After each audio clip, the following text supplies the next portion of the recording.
Muito bem, eu sou o pastor Douglas Schlinvai, pastor da Igreja Bíblica de Rio Verde, e esse é o canal da nossa igreja. Nós estamos aqui numa série de mensagens expositivas na carta de Paulo aos Filipenses. No último estudo, nós estivemos aqui estudando Filipenses, capítulo 2, do versículo 5 ao 11.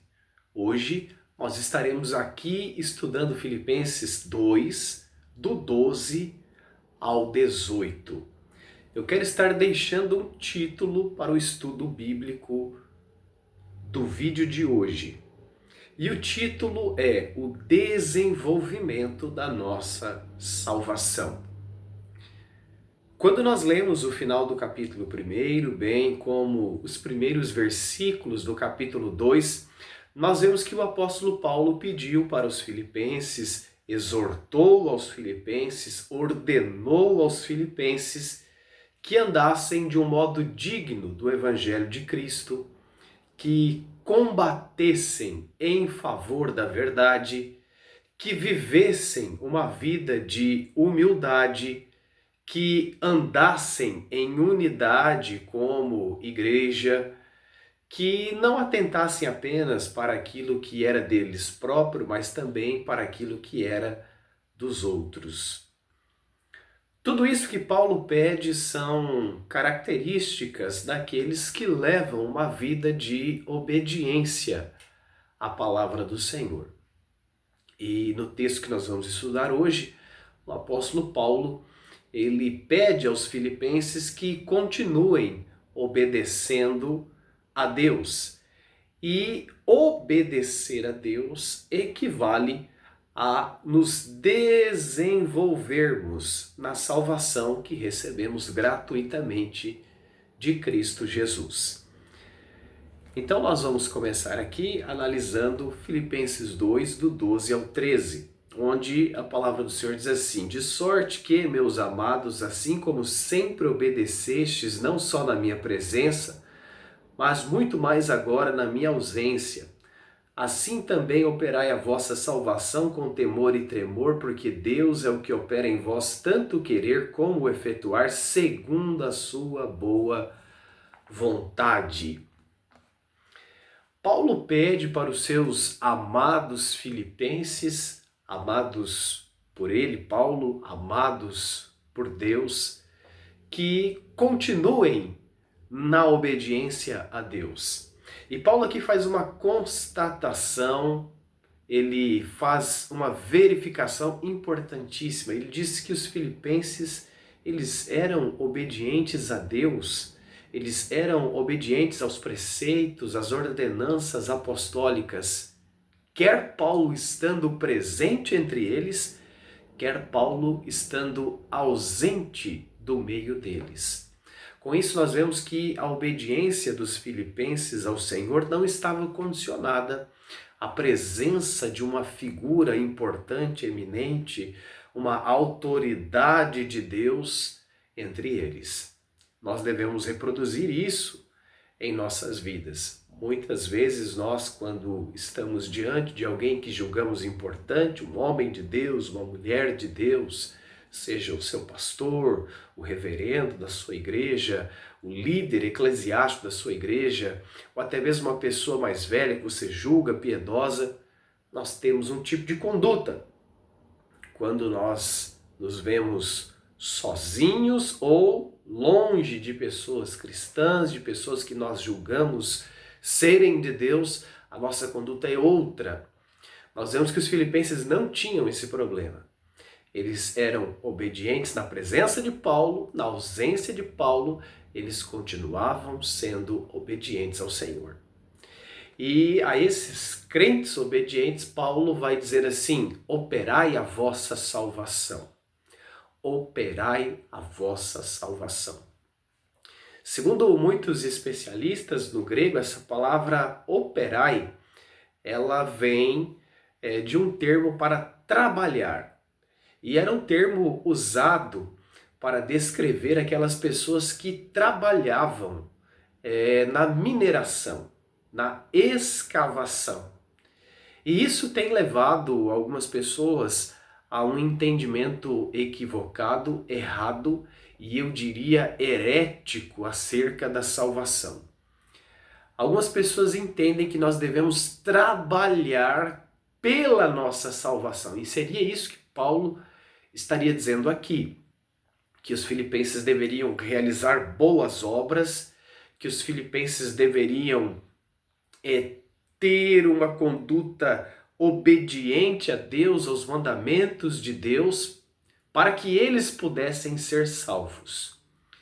Nesse sentido, a salvação seria um tipo de pagamento de Deus por uma boa conduta. Mas quando nós analisamos o texto e o contexto, nós vemos que Paulo não está dizendo para nós trabalharmos pela nossa salvação. Mas Paulo está dizendo para nós trabalharmos na salvação. Ou seja, é algo que eles já tinham, eles já eram salvos. Agora, esta salvação que eles já haviam recebido, por outros textos, sabemos que pela graça de Deus, porque nós somos salvos pela graça por meio da fé em Cristo, Paulo vai dizer que o salário do pecado é a morte, mas o dom gratuito de Deus é a vida eterna em Cristo Jesus. Então a salvação é um dom gratuito, a salvação é pela graça. Eles já haviam sido salvos pela graça. Eles creram em Cristo pela graça. Nós lemos no final do capítulo 1 que a eles foi concedido crer no Senhor Jesus Cristo. Então é uma concessão da graça do Altíssimo. Mas uma vez salvos, agora esta salvação ela precisa ser desenvolvida. Eles precisam trabalhar na salvação que eles receberam gratuitamente de Deus. E o que vem a ser trabalhar na salvação? Quando nós olhamos para o contexto aqui, nós vemos que esse desenvolvimento da salvação, esse operar a salvação que Paulo fala aqui, tem a ver com a vida em comunidade, a vida em igreja, a vida eclesiástica. É bem verdade que existem alguns aspectos da nossa salvação que nós precisamos desenvolver individualmente. Por exemplo, sabemos que justificação, reconciliação, adoção são eventos passados na vida do cristão. O novo nascimento são coisas que já ficaram para trás.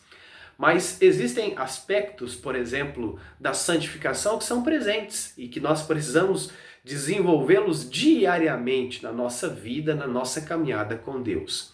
Mas aqui Paulo parece estar pensando no termo salvação em relação a esta vida eclesiástica, esta vida em comunidade.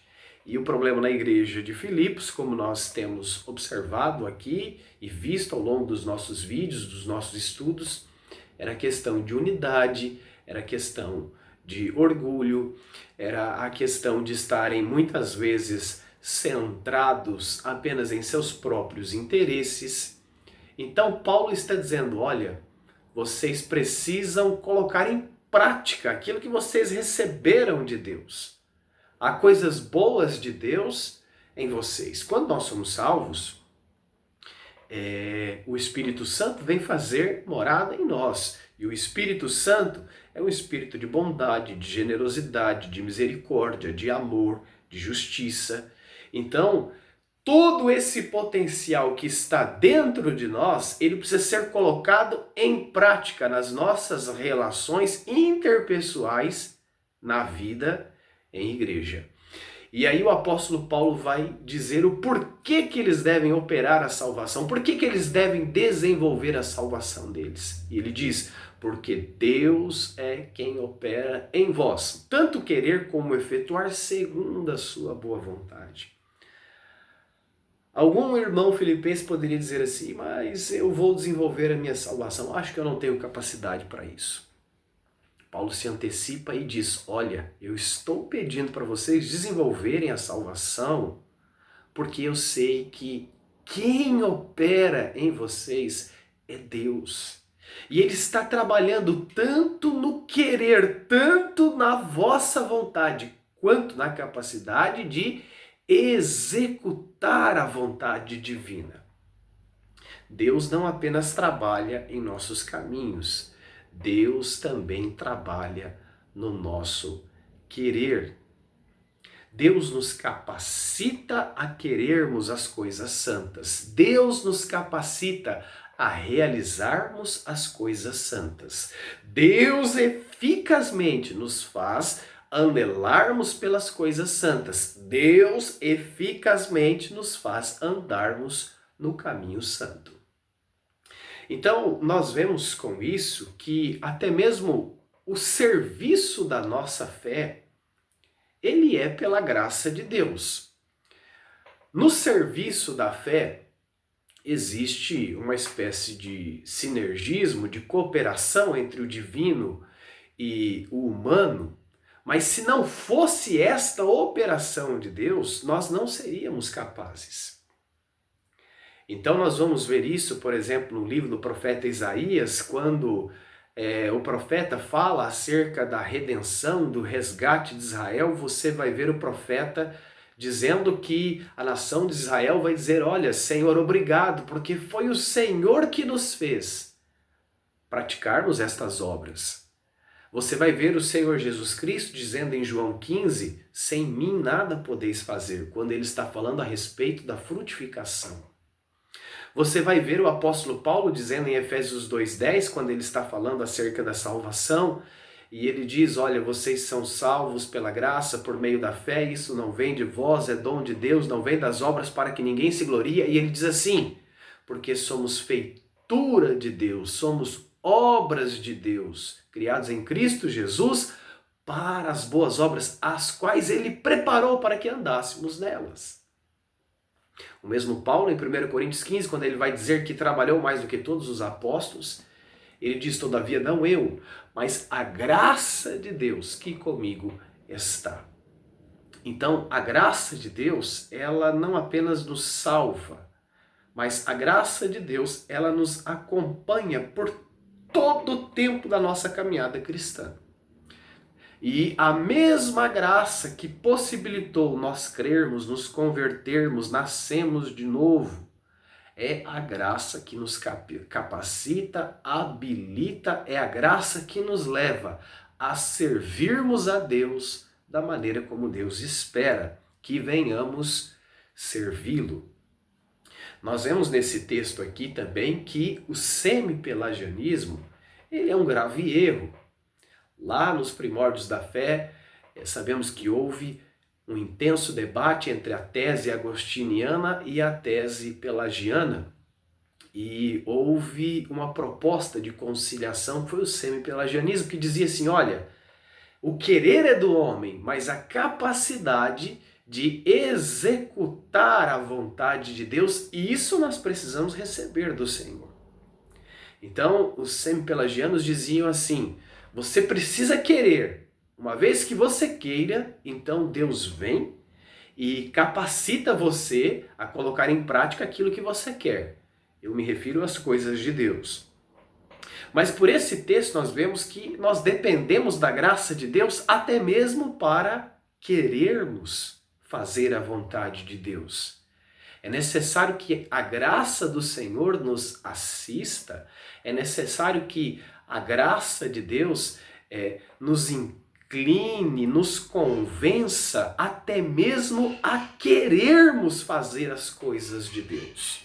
Porque se o Senhor nos deixar ao nosso próprio querer e a graça de Deus não atuar no nosso querer, nós de nós mesmos, mortos em delitos e pecados, nós de nós mesmos, escravos das nossas paixões, do nosso pecado, nós não vamos querer as coisas de Deus. Mas vamos prosseguir aqui. Paulo vai dizer nos versículos 14 e 15: fazei todas as coisas sem murmurações nem contendas, para que sejais irrepreensíveis e sinceros, filhos de Deus, inculpáveis no meio de uma geração corrompida e perversa, entre a qual resplandeceis como astros no mundo. Paulo vai dizer aqui que aqueles que estão operando a sua salvação, e só estão operando porque Deus está trabalhando neles, aquele que começou a boa obra em nós, ele há de concluir esta obra. Ele vai dizer que esses devem viver como filhos de Deus. Paulo descreve aqui a sociedade caída em densas trevas. Intelectualmente e moralmente é uma sociedade tenebrosa, é uma sociedade corrupta, e Paulo vai dizer, olha, vocês como filhos de Deus inculpáveis, vocês devem resplandecer como astros deste mundo de trevas. A palavra do Senhor, ela diz no livro do profeta Daniel, o Senhor Jesus Cristo também vai dizer isso nos evangelhos, que os justos, na ressurreição, eles irão resplandecer como o sol. Hoje nós temos esse corpo opaco, sem brilho, esse corpo que perece, que se corrompe, que morre. Mas depois da ressurreição dos justos, o nosso corpo será um corpo glorioso, um corpo de luz, que não morre, que não se corrompe. Mas, embora o nosso corpo não seja um corpo luminoso ainda, o nosso homem interior, ele já é um homem de luz. Não uma luz própria, mas porque temos a habitação do Senhor Jesus Cristo através do seu Espírito. O Espírito de Cristo está em nós. E Jesus, ele disse, eu sou a luz do mundo, aquele que me segue não andará em trevas. Então, a luz de Deus já está em você. Os ensinamentos do Senhor Jesus Cristo, que são luz, já estão em você. O Espírito de Cristo, que é um Espírito de luz, já está em você. E esta luminosidade, ela deve brilhar, ela deve resplandecer através das suas palavras, através das suas ações, através do seu posicionamento.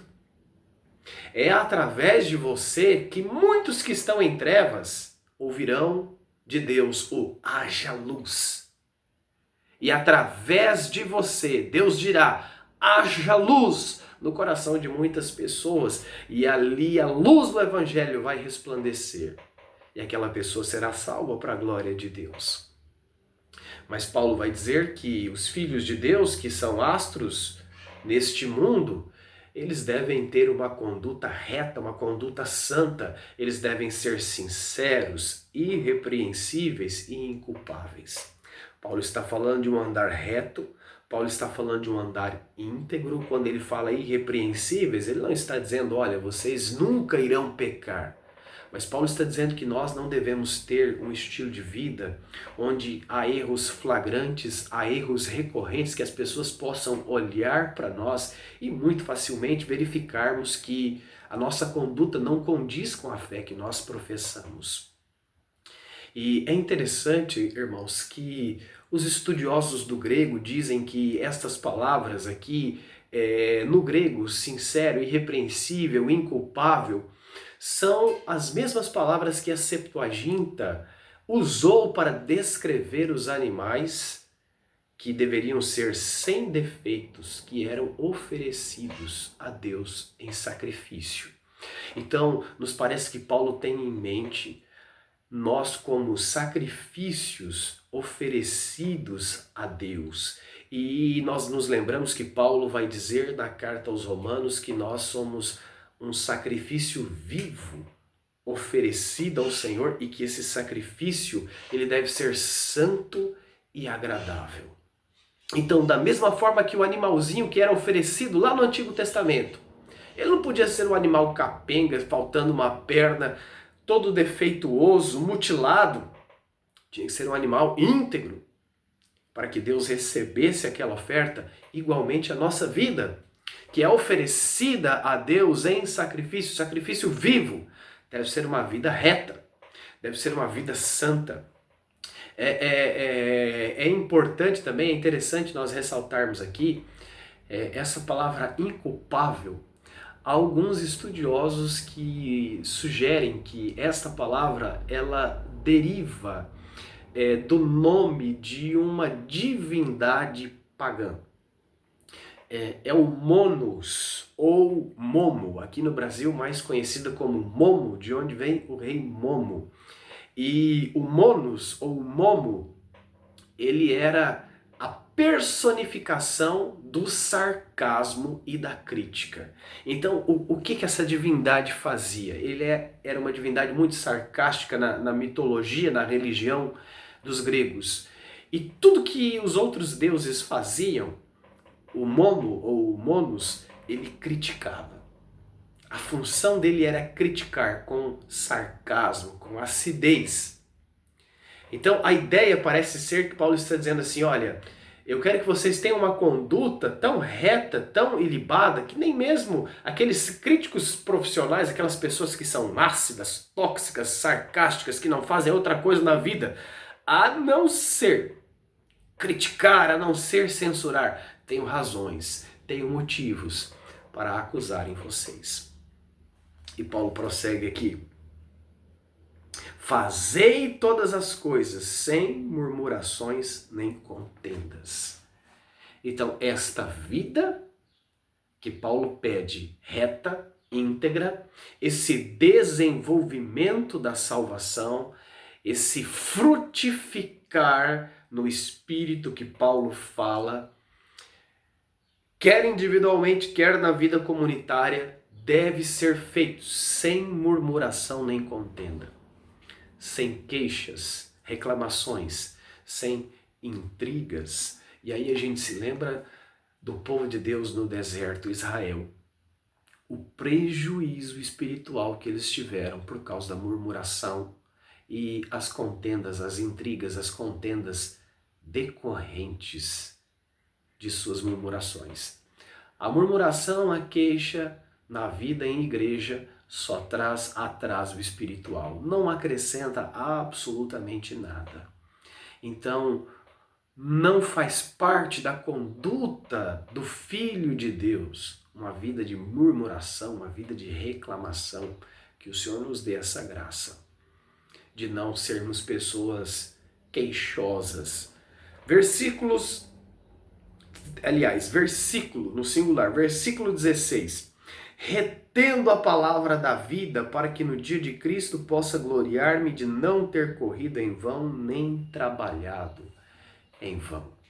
Paulo diz, vocês devem segurar firmemente a palavra da vida, a palavra de Deus, a palavra de Cristo, o Evangelho, como se fosse uma tocha. Segurem firmemente esta palavra, levantem esta palavra, andem com esta palavra de luz, porque o mundo, ele está em trevas e vocês devem resplandecer.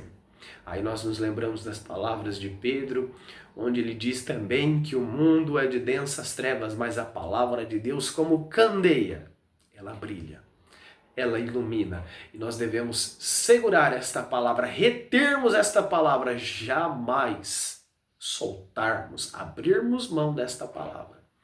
Paulo disse, acaso vocês abrirem mão desta palavra, eu terei corrido, eu terei trabalhado em vão no meio de vocês, porque eu trabalhei esperando a salvação vossa. E para vocês serem salvos, vocês precisam permanecer firmes nesta palavra. São os meios e os fins.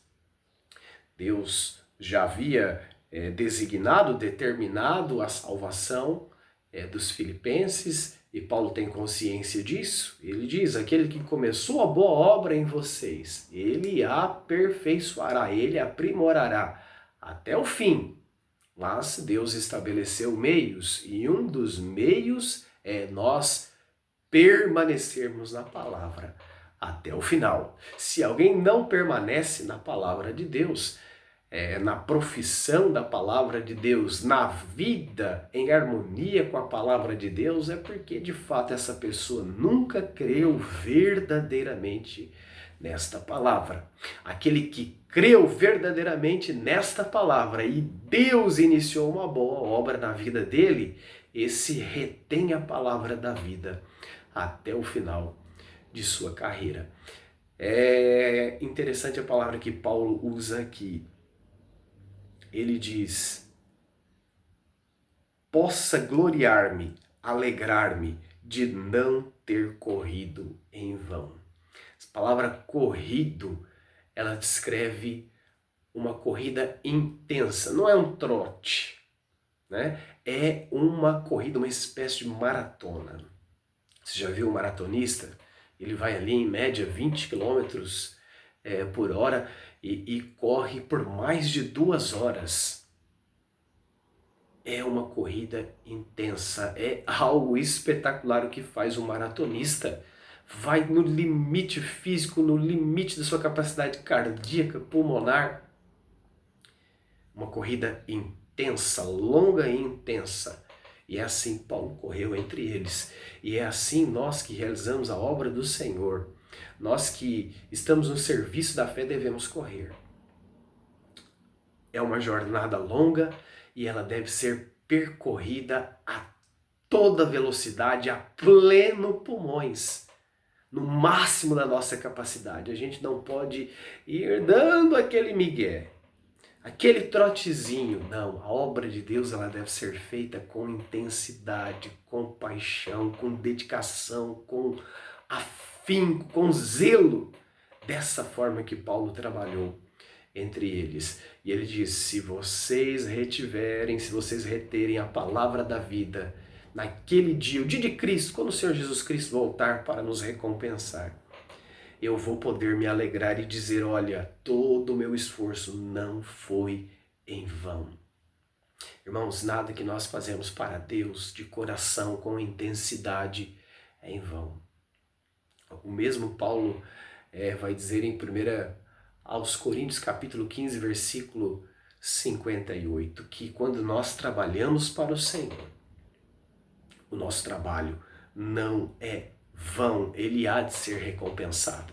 Para finalizar, versículos 17 e 18, e ainda que seja oferecido por libação sobre o sacrifício e serviço da vossa fé, folgo e me regozijo com todos vós, e vós também regozijai-vos e alegrai-vos comigo por isto mesmo. Paulo já havia tido a percepção de que ele seria martirizado.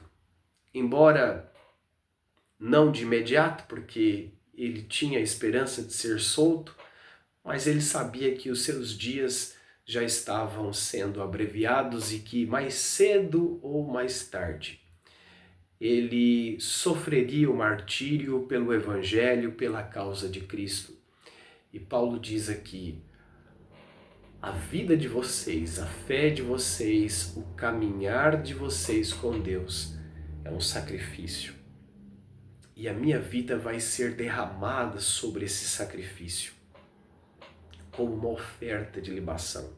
Tanto no judaísmo como na religião dos gregos, a religião pagã, haviam sacrifícios. E animais eram oferecidos, quer ao Deus verdadeiro, quer às falsas divindades.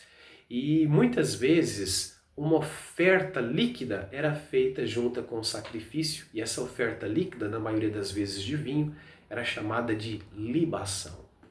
Então Paulo está dizendo: a vida de vocês, o serviço de vocês a Deus é um sacrifício que está sendo recebido pelo Todo-Poderoso. E a minha morte por Cristo será uma libação derramada sobre o sacrifício, sobre o serviço da vossa fé. Mas eu não quero que vocês fiquem entristecidos com isso. Eu quero que vocês se alegrem.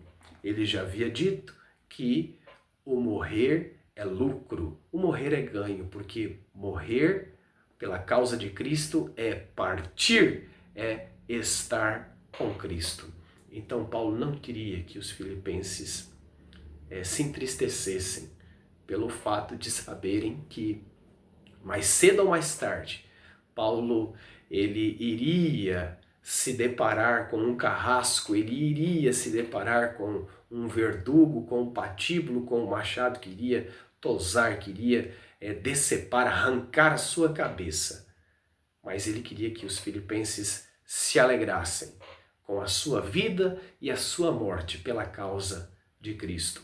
Se você gostou desse conteúdo, se você gostou desse estudo, dessa palavra, que você possa compartilhar, que você possa deixar o seu gostei, e assim com certeza você estará nos ajudando a estarmos aqui compartilhando cada vez mais do conhecimento da palavra de Deus. Fiquem todos na graça e na paz do Senhor Jesus Cristo.